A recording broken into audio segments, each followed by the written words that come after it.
This is every celebrity that South Park made fun of, starting off at number 10 on our list with Paris Hilton, who makes her iconic appearance in Season 8's Stupid Spoiled Whore video playset. And this episode starts off with Paris Hilton opening up a brand new store in South Park. A store where girls can buy everything they need to be just like me. Stupid spoiled whore.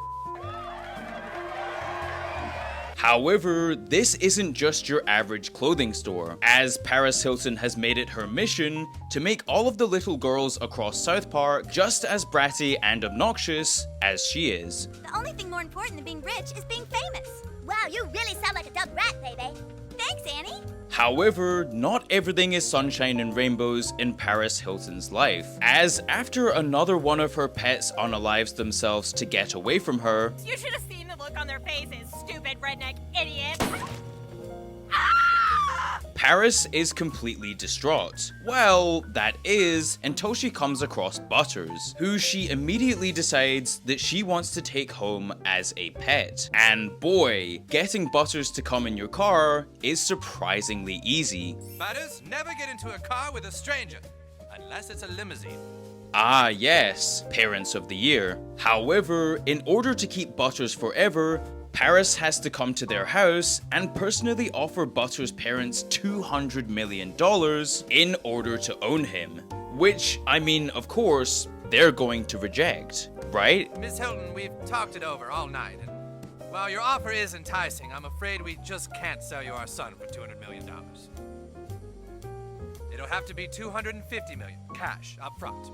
And boy, that's one expensive bear. However, the adventures in this episode are far from over for Paris Hilton, as once Mr. Slave finds out about the girls in South Park wanting to emulate Paris Hilton, he then goes on an incredible tirade, which honestly sounds like the showrunners Matt and Trey just wrote down the first thing that came to their minds. Paris Hilton is a nobody. She may have money, but she's a thoughtless, talentless lowlife. Who the you calling a lowlife? And of course, Paris takes exception to this slander, which ultimately leads to the pair engaging in a competition to see who can reduce their morals the most. Whore off! Whore off! And honestly, the show then gives Paris the least dignified ending of all, as Paris Hilton becomes one of a million things that have been inserted inside Mr. Slave's nether region.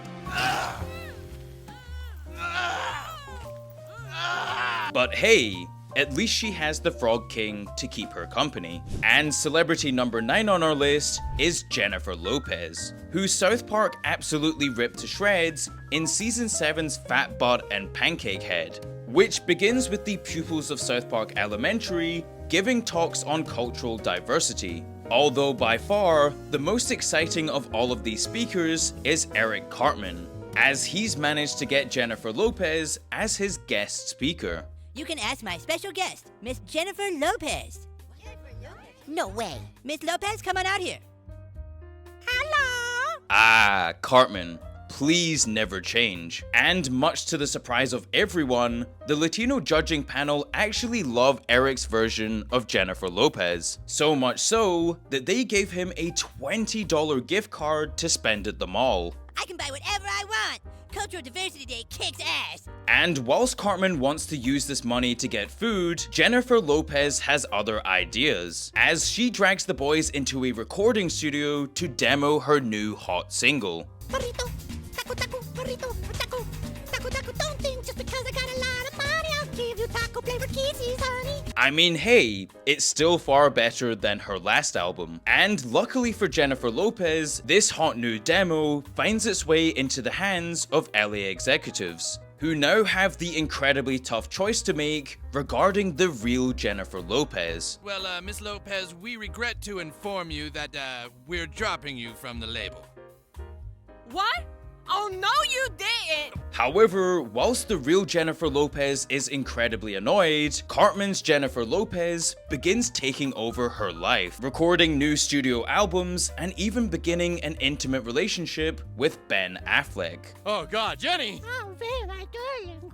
Oh, sick! And this is where South Park really ramps up their takedown on Jennifer Lopez. as South Park depicts her as an angry loudmouth who has absolutely no control over her emotions. You better stay away from him! Ow! Ow! Oh, Jesus! Ah! And boy, things don't get any better for Jennifer Lopez in this episode, as after Cartman reveals that his Jennifer Lopez was really just a con man named Mitch Connor, the real Jennifer Lopez then gets arrested before being forced to work a minimum wage job. This is bullshit! How the did I end up working at a La Taco? I had 6 platinum records and I starred in 5 Hollywood movies! Yeah, me too. And quite possibly the funniest part about all of this is that Jennifer Lopez in real life reportedly got multiple people fired from working on her projects just because they imitated her voice from South Park. So yeah, it looks like Matt and Trey were spot on. And moving on, celebrity number 8 on our list is former Vice President Al Gore, who makes his first of many appearances in season 10's Man Bear Pig, with this episode starting off with Al Gore informing the students of South Park Elementary that there is a big scary creature that is approaching the town. There is something out there which threatens our very existence and may be the end to the human race as we know it. I'm talking, of course, about Man Bear Pig. And of course, this is a brilliant analogy for global warming, which at the time of this episode in 2006, no one believed was a serious issue. And so, as the episode progresses, Al Gore gets more and more desperate to have his message heard, which starts off with him dressing up as Man Bear Pig and trying to scare the children. I'm spreading Man Bear Pig awareness. Here, each of you kids take a pamphlet and a bumper sticker. And at this point, he then drags the boys down to the Cave of the Winds in Colorado. And this is in order to hunt Man Bear Pig down in person. Mr. Gore, is there a problem? Not yet.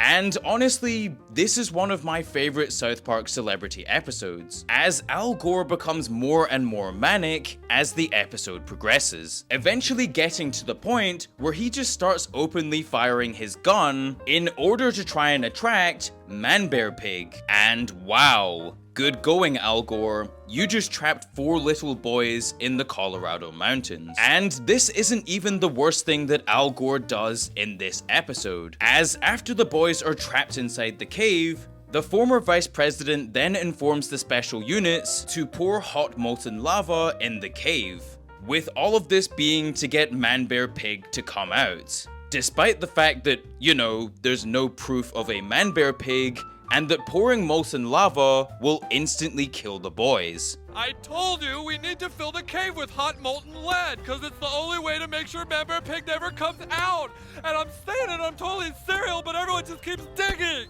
However, thankfully the boys are finally able to escape on their own, and finally are able to give Al Gore a much deserved piece of their mind. I was nice to you because I felt sorry for you because you don't have any friends. But now I see why you don't have any friends. You just use Man Bear Pig as a way to get attention for yourself because you're a loser. However, as it turns out, the South Park creators were wrong, and global warming has since gone on to become a worldwide concern. And so, in order to address this, Al Gore makes his triumphant return in season 22, with the entire town of South Park being torn apart by Man Bear Pig. Say you're sorry for making fun of me. We didn't realize there were Say more than... you're sorry for making fun of me. We're sorry for making fun of you. And now needing Al Gore to come to the rescue. However, South Park doesn't completely cave in to Al Gore, no pun intended, as while South Park admits that they were wrong about global warming, they still portray Al Gore as a self-obsessed loser who only uses global warming in order to garner attention for himself.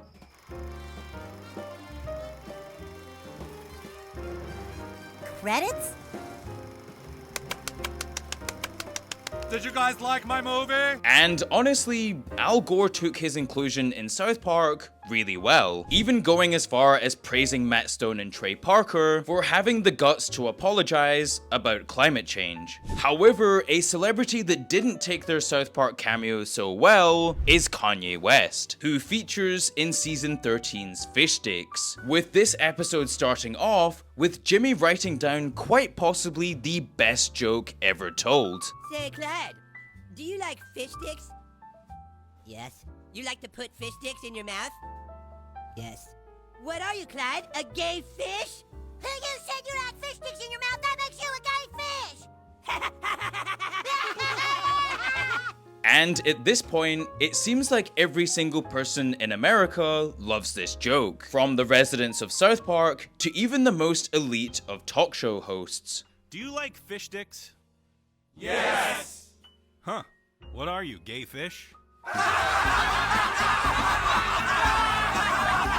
However, the only person in the universe who doesn't understand this joke is Kanye West, who even goes so far as to have his entire entourage with him as he tries to scientifically break down the joke. No, because you said you like fish dicks, Kanye. Don't you get it? You see, fish dicks is a play on words. I don't need anyone telling me play on words. I'm a motherfucking lyrical wordsmith, motherfucking genius. And so, after trying and failing to understand this joke, the entire world starts calling Kanye West a gay fish. Gay fish, gay fish. Yo, f this noise, yo. And yeah, Kanye didn't exactly like that, as he then immediately hunts down the creator of the fish sticks joke, which ultimately leads to him killing Carlos Mencia, who stole the joke from Jimmy. You're a gay fish, huh? And in my view, the funniest part of this episode comes right at the end, as Kanye West finally stops trying to fight the fish sticks joke and once and for all declares that he is a gay fish. Cause I know that I'm a gay fish, yo. Motherfucking gay fish, I'm a fish, yo. However, the reason that Kanye West is at number 7 on the list is that he still doesn't get the fish sticks joke in real life, with an interview a couple of years ago showcasing that Kanye West is just like his South Park depiction. And I'm the one who you eat fish because I had skinny jeans on. And swiftly moving on, celebrity number 6 on our list is George R.R. Martin, with Martin's Game of Thrones series being excellently parodied by South Park in the 2013 Console Wars trilogy. However, it isn't until the second episode of the trilogy where George R.R. Martin even appears. And this is because Cartman is willing to do whatever it takes in order to make sure that Xbox wins the console wars. However, in order to do this, he first needs to know what happens in Game of Thrones after the dragons show up. The dragons are just still on their way. They keep promising dragons, but all I get are more floppy wieners in my face. And yeah, pause. And so, in order to find out when the action finally starts in Game of Thrones, Cartman sends Butters and Scott Malkinson to George R.R. Martin's house. However, getting a straight answer from George R.R. Martin isn't exactly the easiest of tasks. No, sir, we just really need to know about the dragons, but they never seem to show up. Oh, they're coming. The dragons are on their way. And honestly, things only get weirder and worse for George in this episode, as he then exposes himself in front of minors, as well as pretending to order food, just so that he can keep talking to the boys about how much he loves men's private parts. Non-erect wieners. Flopping wieners, flopping wieners, dangle wieners, dangle wieners in my face. And so, after this, the South Park writers continue to poke fun at George R.R. Martin for his obsession with wieners by having him completely ruin the Black Friday sales. Look at this wiener. Judge it by its size?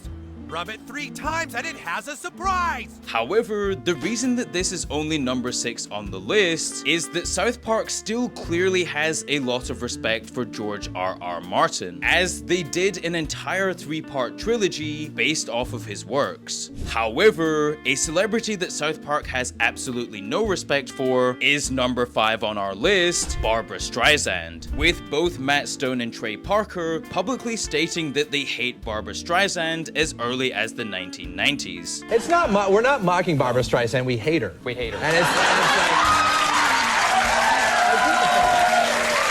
like, people are always like, don't you get sick of making fun of, of hating Barbra Streisand? It's like, no, you get sick of hating Satan? With this hatred ultimately coming from Barbra Streisand's disparaging comments about Colorado. And so, needless to say, Barbra Streisand's appearance in season 1's Mecha Streisand isn't exactly the most flattering, as after Cartman and the boys find a mysterious triangle on a school trip, Barbra Streisand then comes to pay them a visit. I'm Barbra Streisand.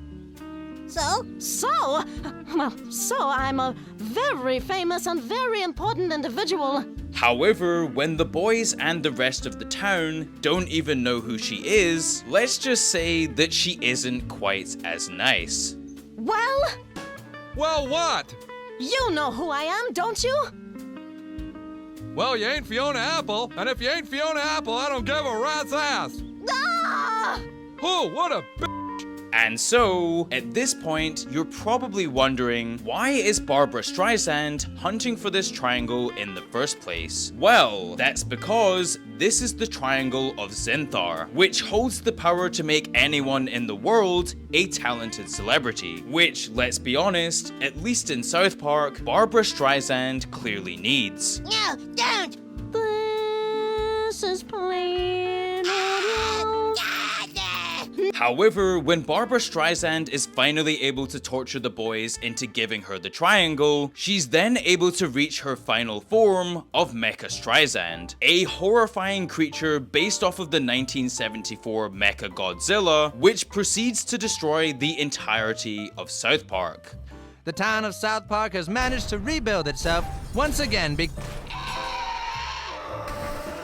Oh, god damn it, not again!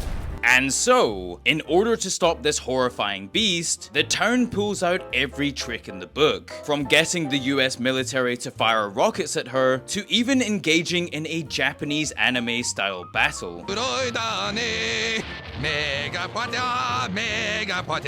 Is that really necessary? However, the thing that ends up defeating Mecha Streisand in this episode is her gigantic nose, which after it gets punched, leads Barbra Streisand and her massive nose to be launched into orbit forever.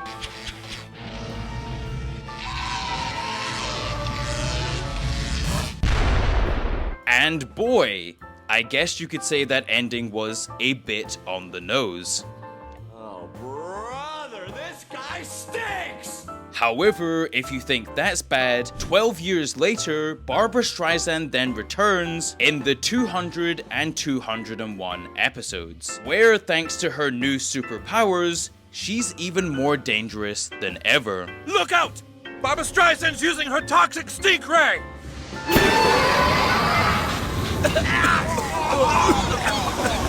And of course, needless to say, Barbra Streisand has publicly called South Park out several times, with Barbra Streisand still refusing to visit Colorado to this day. And celebrity number 4 on our list is Michael Jackson, who makes his thrilling debut in season 8's The Jeffersons. Although, in order to hide his identity, Michael Jackson refers to himself as Michael Jefferson and wears a clumsy disguise.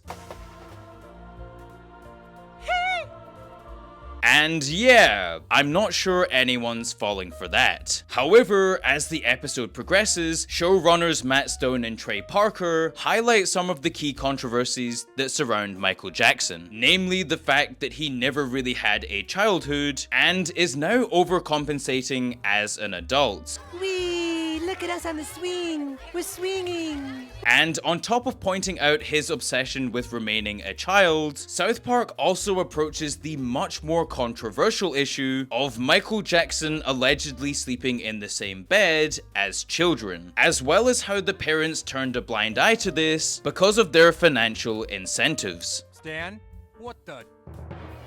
Mr. Jefferson! Ooh, we were just having a slumber party. Here, everything's okay. I want you each to have $100.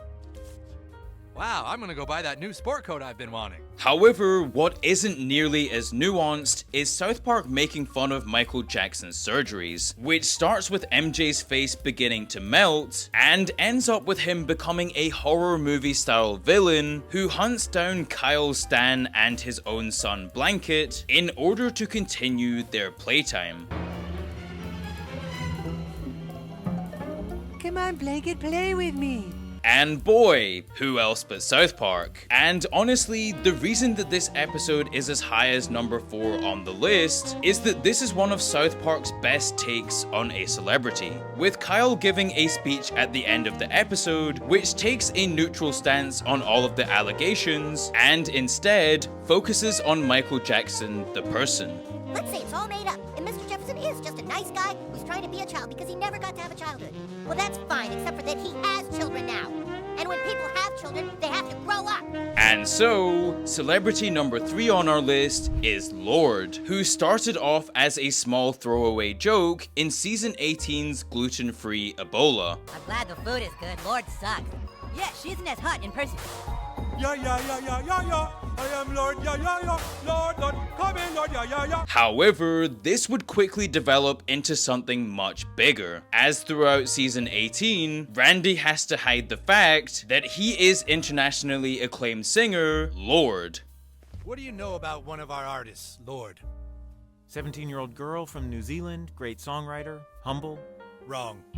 She's a 45-year-old man living in Colorado. However, let's just say he doesn't exactly do a very great job at hiding this, as when Stan asks him about something completely unrelated, Randy then immediately caves in and shows Stan how he makes music as Lorde. Yeah, yeah, feeling good on a Wednesday. Then with the computer, I can actually quantize everything, backup instruments, and then finally I use the auto-tune. And honestly, this is one of South Park's most wholesome celebrity episodes, as it's clear to see that Matt Stone and Trey Parker both have an immense amount of respect for Lorde's music. Lorde represents something in all of us, a truth that wants to be heard. If I could talk to Lorde right now, you know what I'd tell her? I'd tell her not to let people change who she is. And South Park then goes on to use Lorde as the shining example of what the female music industry should look like, rather than promoting female artists that exploit their appearance in order to gain attention. You think those people out there care what you sound like? You're just another female pop star. Just go out there, pump your hips, and rub your However, of course, because this is South Park, they still managed to balance out this important message, with Randy making a fool out of himself on stage, performing Royals. Woman's bathroom smells so nice, yeah, yeah, yeah, yeah, yeah, yeah. And we'll never be Lord, Lord, Lord, Lord, bless it, Lordy, Lordy, Lord. And arguably, this has gone on to become one of South Park's most iconic moments, with Lorde herself loving the joke, and fans of South Park still quoting Randy as Lorde 10 years later. And speaking of royals, celebrity number 2 on our list is the double act of Harry and Meghan, who grace us with their presence in season 26's worldwide privacy tour. You've lived a life with the royal family, you've had everything handed to you, but you say your life has been hard, and now you've written all about it in your new book, Where? And this episode starts off with the Queen passing away and Harry and Meghan attending the funeral. However, let's just say, this doesn't exactly go to plan. Oh, and I believe the Earl of Halifax has just farted on the prince's wife's face. The prince seems to have taken offense to this.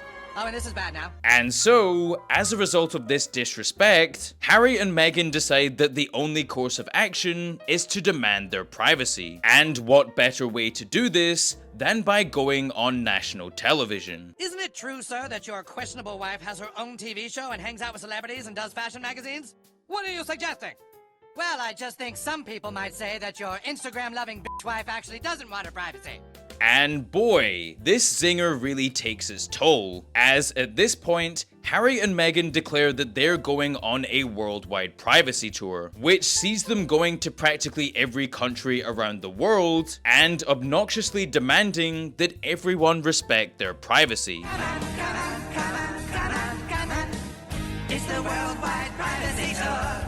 Come on, we want privacy. We want privacy. And eventually, this worldwide privacy tour leads them to South Park, where, of course, Harry and Meghan are just as loud and obnoxious as always, with the couple buying a new drum set and even setting off fireworks in order to get people to take their privacy super serial. How many more princes and his wives have to live in his nightmare? Hey, can you two keep it down? However, little do the royals know that Kyle has a trick up his sleeve, as by simply ignoring Harry and Meghan, they no longer have any power, and are simply left to cry in their gold-plated house. And so, as you may imagine, Harry and Meghan weren't too best pleased with their portrayal in South Park, with the couple allegedly wanting to sue the show before dismissing this claim entirely. However, celebrity number 1 on our list did in fact want to sue South Park. Although, before we get onto that, an honorable mention goes to season 8's Passion of the Jew, which depicts Mel Gibson as an incredibly erratic lunatic who hunts down Stan and Kenny and even pleads with them to torture him, all because they didn't like his movie. You can torture me all you want, I still won't tell you! Torture you? Ha! So you do intend to torture me, huh? Well, go ahead! Do your worst! You still won't get your ticket money back! I can take whatever you can dish out! Dude, this guy is freaking daffy. And so, the number 1 celebrity on our list is of course Tom Cruise, who is part of a scathing critique on Scientology in season 9's Trapped in the Closet. You made me look stupid! I'm gonna sue you too! Well, fine, go ahead and sue me. I will! I'll sue you in England! You see, this episode starts off with Stan joining Scientology and quickly rising up the ranks when it's revealed that Stan is in fact the second coming of L. Ron Hubbard. There he is!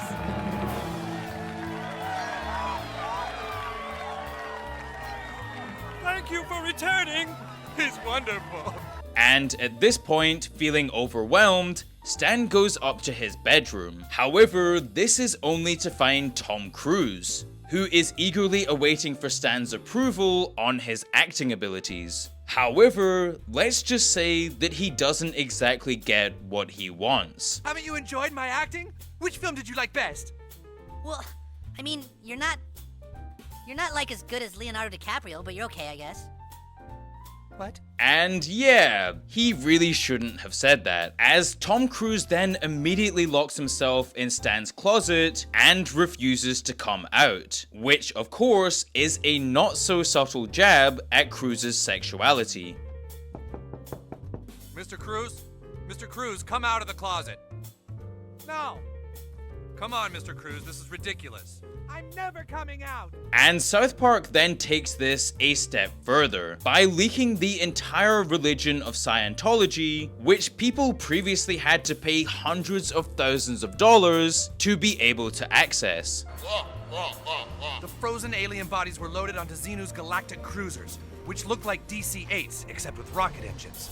The cruisers then took the frozen alien bodies to our planet, Earth, and dumped them into the volcanoes of Hawaii. And on top of this, South Park then heavily implies that Tom Cruise did the deed with R. Kelly and John Travolta. We've just had an incredible development here, Mitch. Tom Cruise, John Travolta, and R. Kelly have all come out of the closet. However, if you think that this is the end of Tom Cruise and South Park's feud, then you're dead wrong, as 5 years later, Tom Cruise would appear in the now banned 200 and 201 episodes as a person who just so happens to pack fudge. Hey, is that fudge packer Tom Cruise? That's it! I'm suing this entire intolerant town! And so, finally having grown tired of being made fun of by South Park, Tom Cruise gathers up all of the celebrities that South Park has made fun of, including many celebrities on this list, and threatens to unleash a class action lawsuit. Well, that is, unless South Park can bring him an important person. Sure, who is it? We can get anybody for you. Muhammad, the prophet of the Muslim faith. And the reason that South Park wants the Prophet Muhammad to come to South Park is that Tom Cruise wants to steal his power of never being allowed to be made fun of. Look, people, all of us get ridiculed.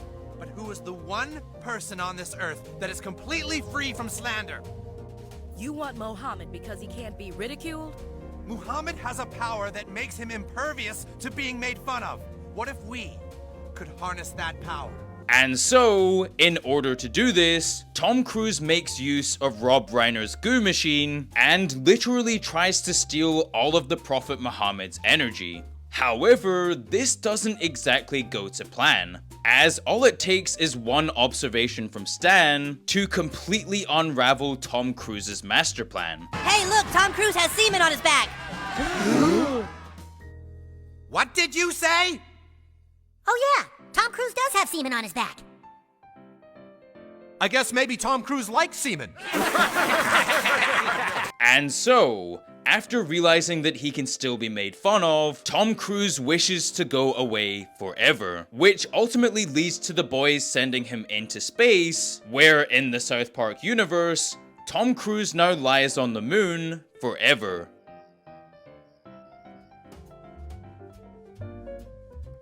And so, this was every celebrity that South Park has made fun of. And which celebrity do you think got the worst treatment?